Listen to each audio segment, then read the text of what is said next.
Welcome to Montreal, where the teams are ready for today's practice session at the Circuit Gilles Villeneuve. Personally, I think we're in for a real treat today.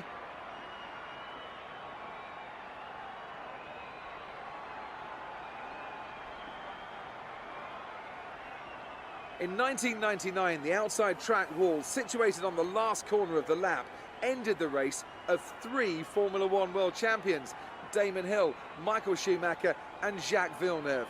Since then, the wall has come to be known to fans around the world as the infamous Wall of Champions. Turns 13 and 14 are definitely the most demanding corners on the track. A quick chicane section entering at over 180 miles per hour, drivers use plenty of curb and get very close to the wall. But hitting those curbs at the wrong angle can easily put the car offline.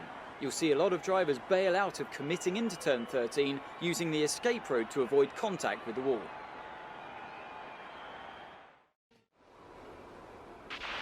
Right, a little bit of an electrical problem at the moment.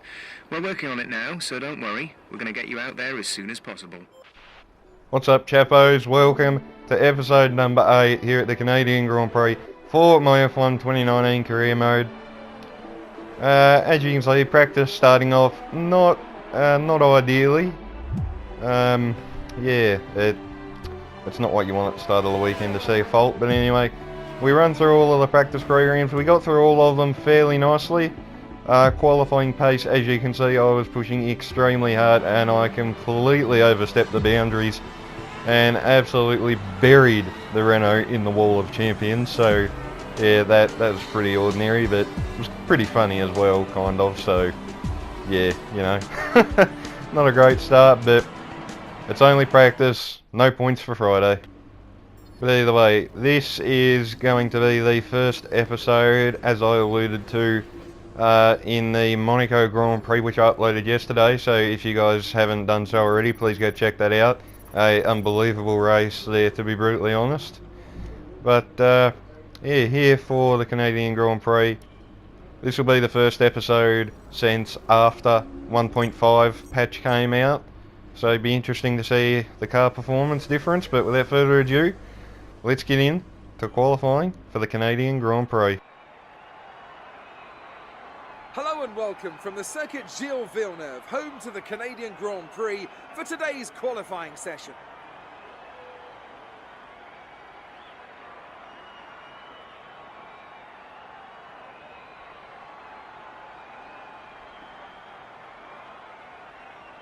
Now then, Anthony Davidson, you're not getting any younger, but you have been involved in your fair share of qualifying sessions in an illustrious 30-year career. How do you deal with the pressure when you have that one chance to deliver a perfect lap?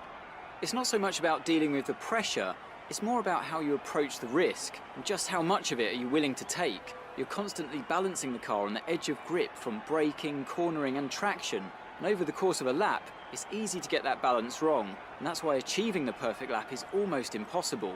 As you say, I've been doing this 30 years now, and it never gets any easier.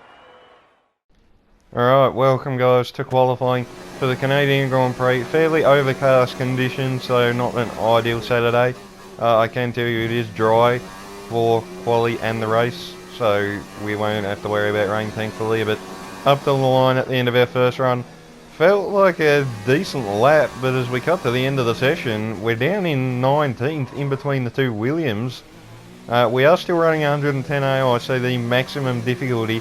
I have seen in numerous career modes that AI can be way too OP in qualifying, but I guess this will be the determining factor as we come through the final chicane. Decent run through there, could have carried a bit more speed, but up to the line. Where are we going to end up in Q1? I think that might have been 16. Yes, it is. So we have been knocked out in the first part of qualifying.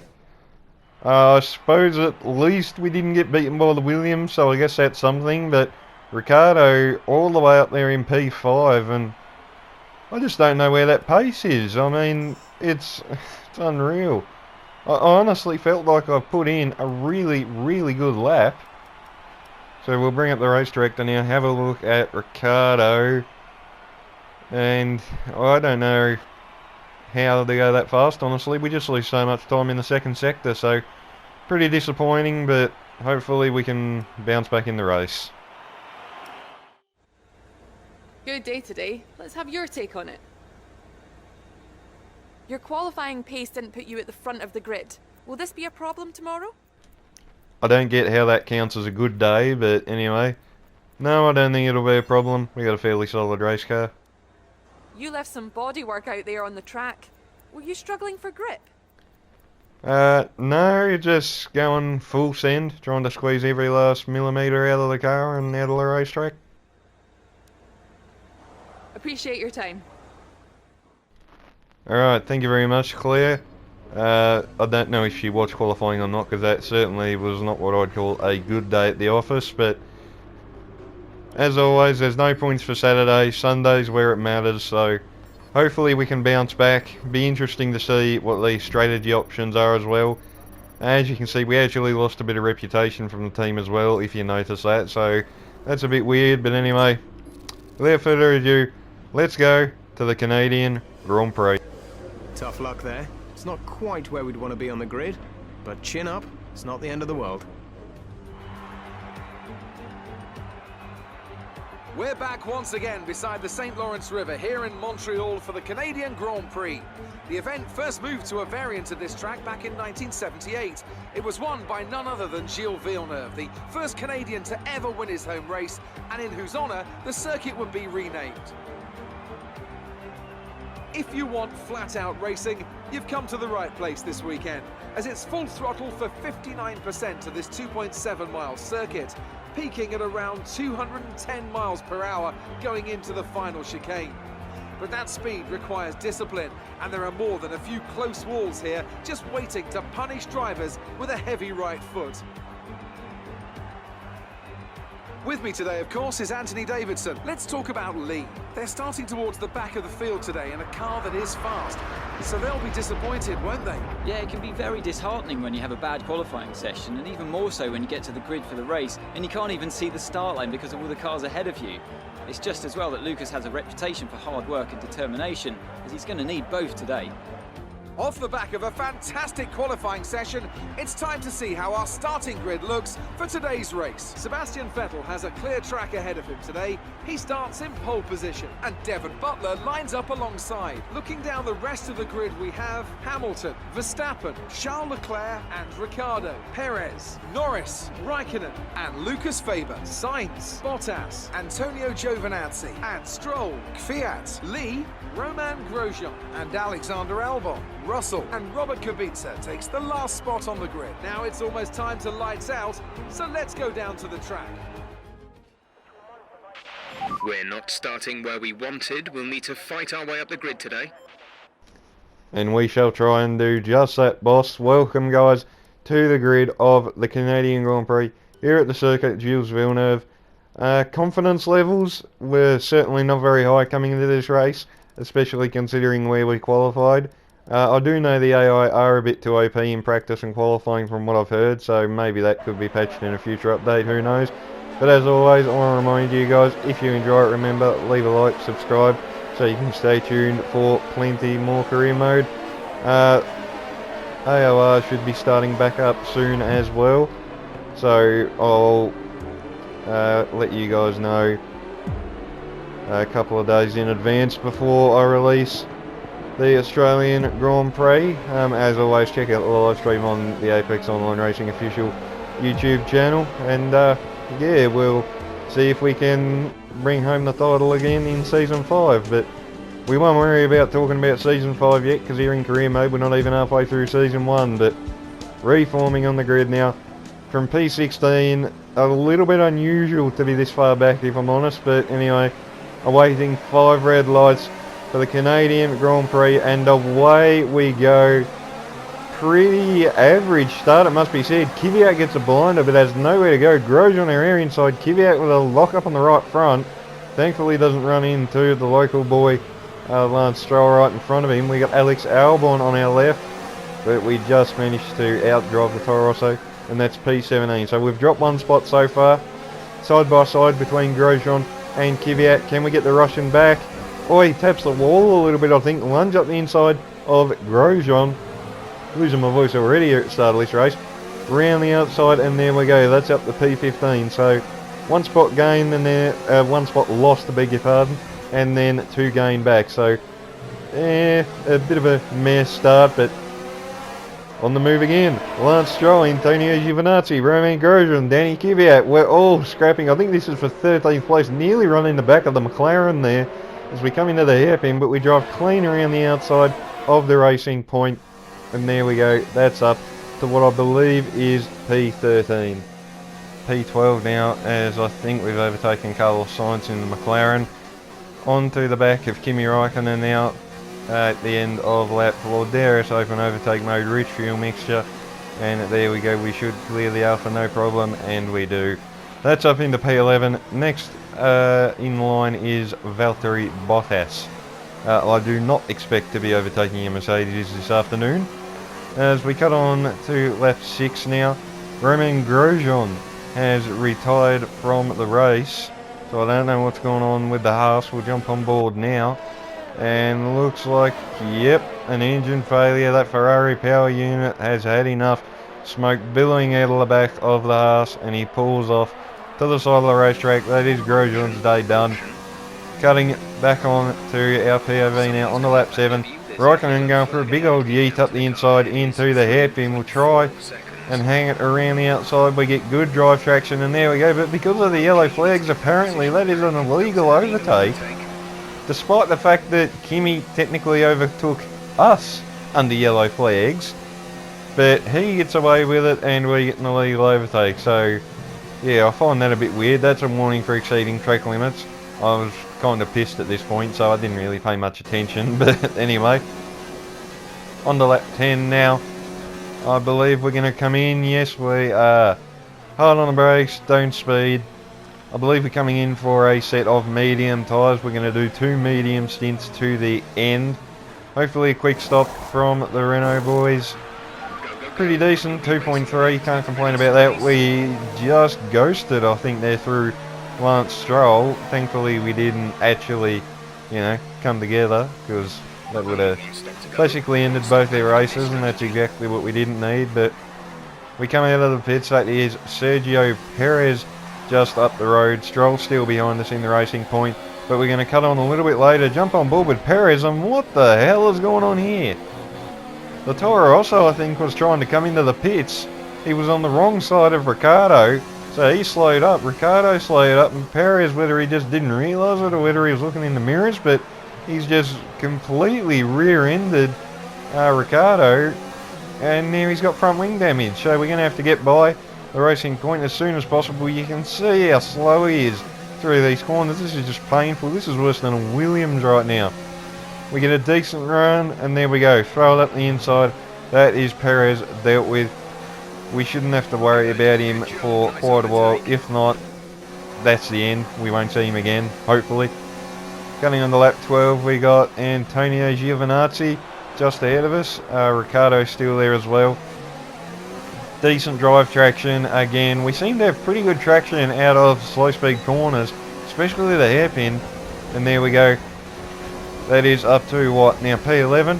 Ricciardo going for a move for position 9 on, I can't tell who that was. Was it a Williams or?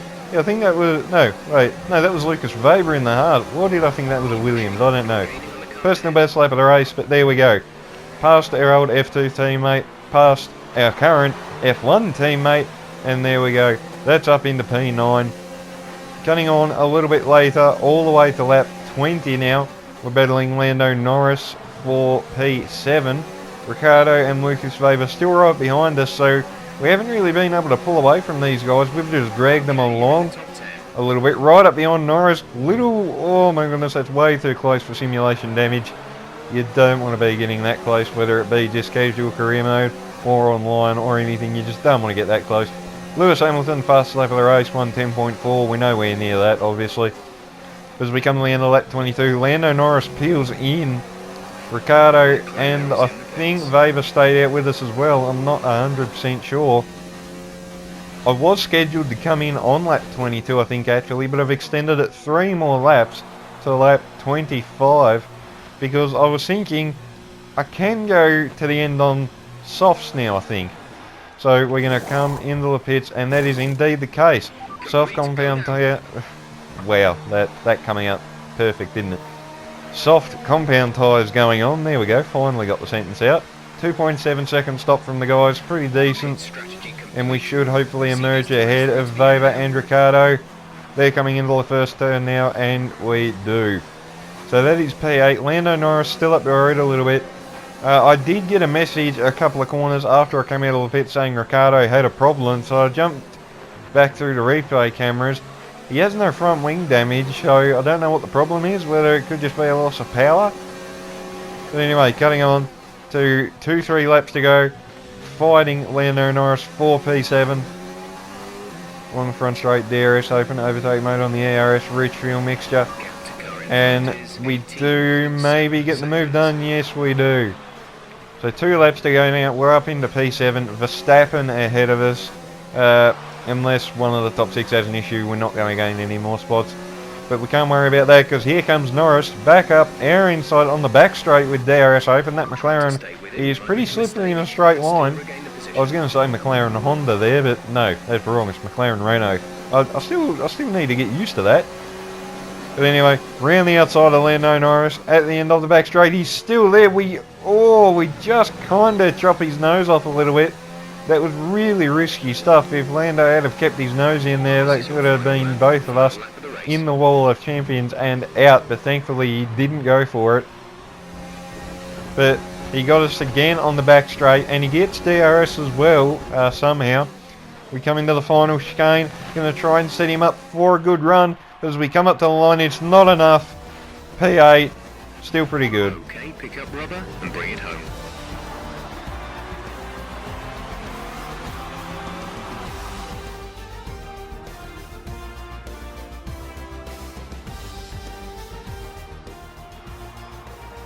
The Mercedes team pulled out a fantastic performance today. They should be proud. Anthony Davidson, how do you think they were able to set themselves apart today?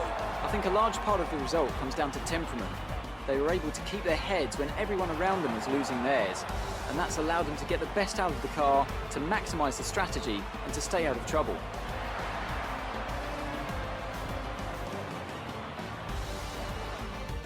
After an excellent performance at the Grand Prix, I'm sure there'll be plenty of celebrations tonight amongst the Mercedes team, and they certainly deserve it.